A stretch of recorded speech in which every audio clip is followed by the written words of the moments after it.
Good morning, Boker Tov, everyone. I'm so glad that you could join me. I'm so glad you could join me for meditation today. I want to talk to you about the possibility of doubling your life expectancy. How could that be? How could we double our life expectancy? Glad you asked. You know, what the average life expectancy in America today is somewhere in the 70s for men and women. If you're middle class and you're relatively healthy, you can live considerably longer than that. But how can we double our life expectancy? I mean, you know, someone who's very old is 100, and every so often you read about someone who's 110 or something like that, living in the Carpathian Mountains in Moldova or someplace like this. I'm not actually talking about living more years. I'm talking about living consciously for more years. If you think about the time, if you think about the percentage of time when we are in our heads, when we are cogitating, funny old word, cogitating, thinking, being obsessed with things that have already happened or in fear of things that might happen, we forget to live our lives as our lives are unfolding in front of us. You know, we forget to live our lives. And in a sense, we're only conscious. We're only consciously present in our own lives for a relatively short or small percentage of the time that we are on earth. I want you to think about something. Maybe you have traveled back to the city that you're from. And it was a rainy, cloudy day. And maybe you were on the 10th floor of an apartment looking out, or on a bridge, or someplace where you could look down at the city. And it was gray, and it was damp, and everyone, and the traffic was congested as usual, and everybody looked miserable. Everybody looked angry. And then something happened. The clouds parted for a while. The sun came out. And all of those gray buildings and streets and bridges turned into a bronze, took on a bronze sheen to them. The smiles were on people's faces. And you noticed something. You noticed that your mood had changed. You had changed, in a sense. Inside, here's another example I want you to think of. I know this happens. This has happened to me. Maybe it's happened to you. The day before a vacation, you're trying to wrap up things at work. Oh, you're running around. You're trying to prepare everything for your absence. You are going on vacation the next day, and you know, just when you think you've got it all prepared, at 4:30, when you're going to leave at 5, something happens and you got to deal with it. So you rush home, and you're frantically packing. Where is that suitcase that I usually use? Oh my goodness, I lent it to my friend. I got to call up my friend. I got to pick it up, and then it's already 9:00, and I'm throwing things into the suitcase, and then I don't sleep that well. And then I got to get up, and I rush to the airport. And I get on the plane, and a few hours later, I'm sitting on a beach with a pina colada in my hand, and the warm sand going all around me, and the blue ocean lapping up just a few feet away. The skies are blue, and all of a sudden, I'm in a different headspace. Perhaps, let me give you another example.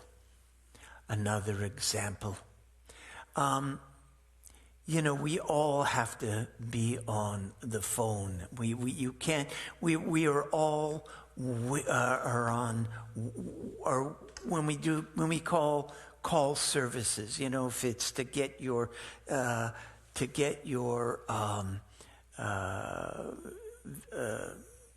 internet connected, or if you have a problem with billing, if with a company or something arrived, they sent the wrong thing, you can be on the phone for hours, it seems like, and they give you a list of problems, press 1, press 2, and none of them seem to fit what your situation is, and you are fuming, and you might get a little angry at that poor person maybe in India who's trying to help you, and you're fuming for the whole day. Even after you hang up, either you're satisfied or you're not satisfied, but you are mad. A few days later, you've forgotten about it. It's history. Now, here I've given you 3 examples of how external things affect you, whether it is in the city or being, when the weather changes, whether it is going from work to vacation, or whether it is just a space of time between you and an aggravating situation. You notice that the external landscape changes and your internal landscape changes. Now, isn't it a shame that we have to depend on external things for us to feel at peace with ourselves? When we are angry, when we are depressed, or when we are fearful, it is external things, it is external circumstances, the landscape outside of ourselves that has influenced us. What about the internal landscape? What about the way you react to those situations? Can you control those? I suggest that you can. Getting back to my original question, can you increase your life expectancy? Well, you can't increase you can, being a healthy person and doing the right things. Of course, you can maximize your years, but you can maximize your experience of those years if you are attentive to your internal landscape. If you say to yourself, it's not those external things that determine how I am going to live my life, but I'm going to decide how to live my life from internally. I am going to decide my inner landscape. We have 2 modes of living. One is doing, and one is being.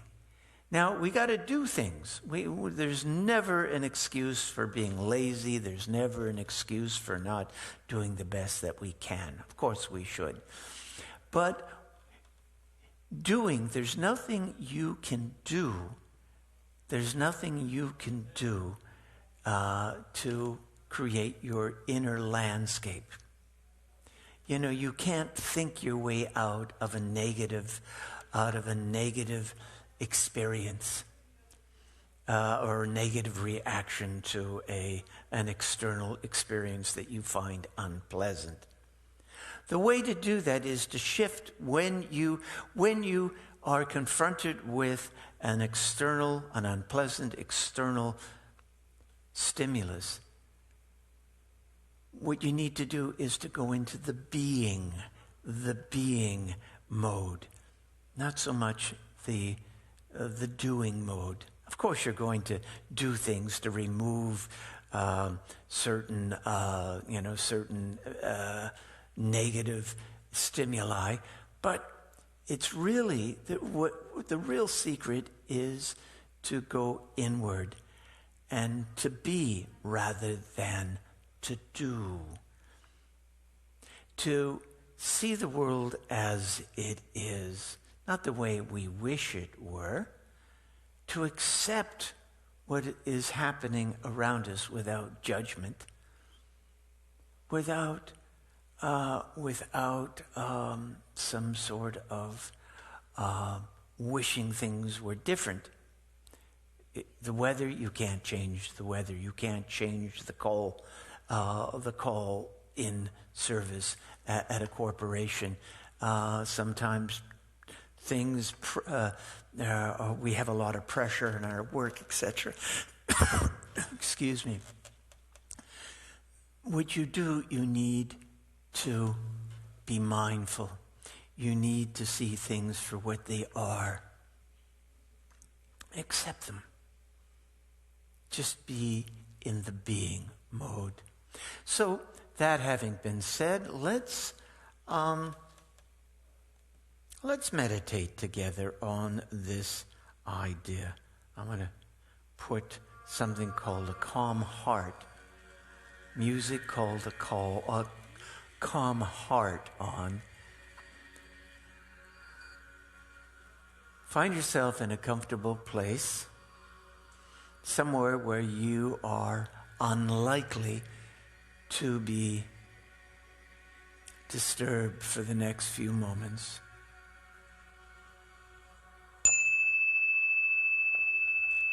As the bell fades into the cosmos, give yourself the permission to be, to exist in the being mode, where you don't have to judge anything. You don't have to react to anything. You don't have to think your way out of anything.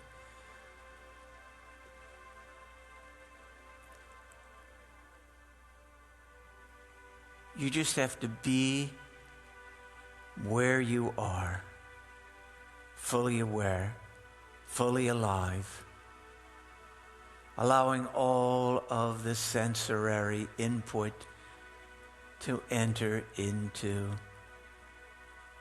the center of your being.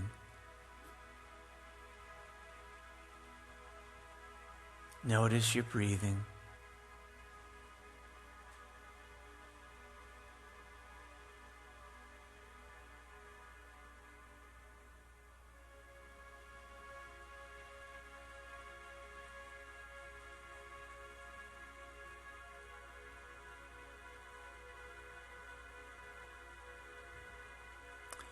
There are moments to do and moments to be.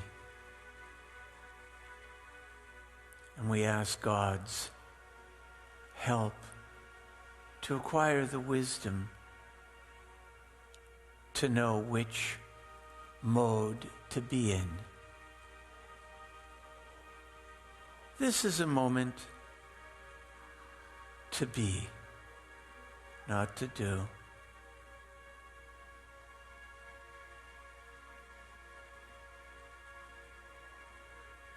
And even in those moments of doing, being in the doing mode, we are fully aware of what is.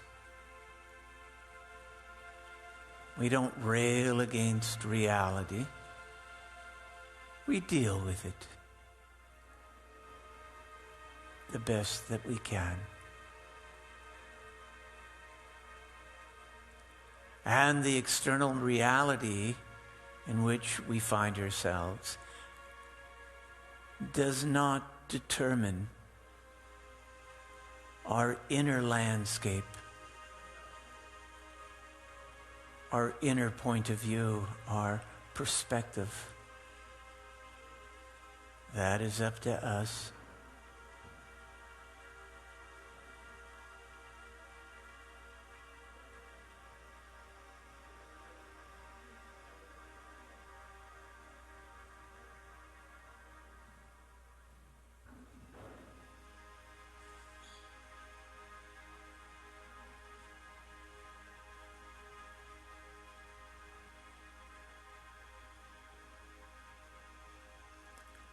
This moment has eternal, limitless possibilities.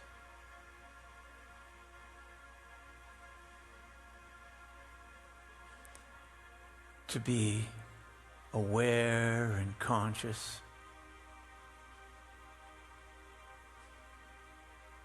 if we only widen our perspective, and to decide what perspective, what perspective we will use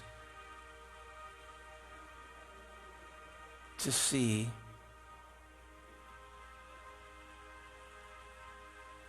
our external environment.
What if we could see our lives from God's perspective? To see ourselves in a broader, wider context.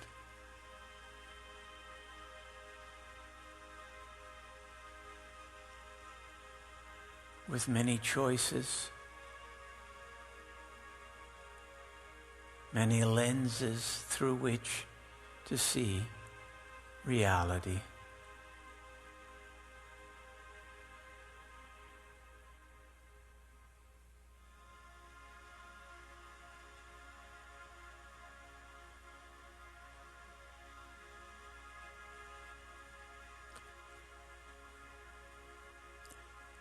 For today, let us see our lives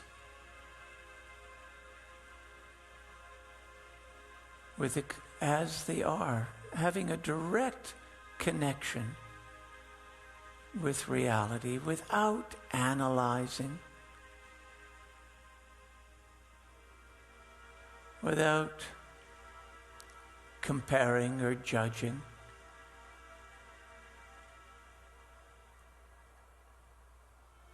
And to let whatever is be, and to experience our lives fully. The ups and the downs, the sunshine and the rain, the warmth and the cold, the moments of companionship and moments of solitude.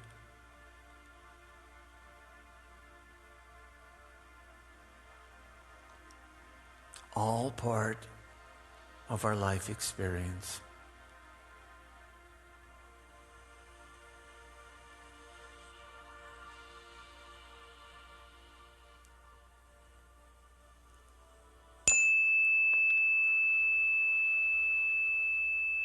As the sound of the bell fades away, take a couple of deep breaths.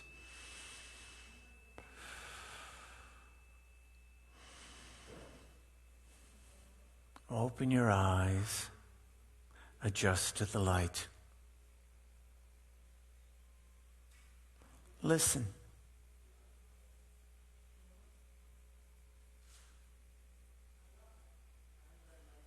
Look.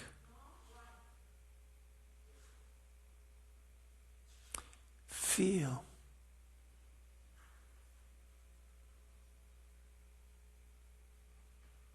Stretch a little bit.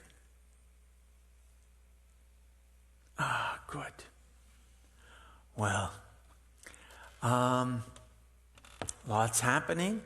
Nosh and Schmooze is at 11 o'clock. No, sorry, 12 o'clock, 12 noon. That's a Zoom call. Or I think it's also, it probably is on our streaming as well. We have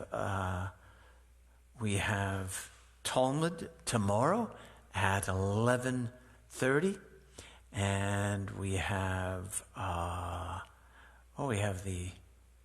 tonight we have the Cantor's class, everything you wanted to know about Judaism, and of course we have the Minyan on Thursday morning.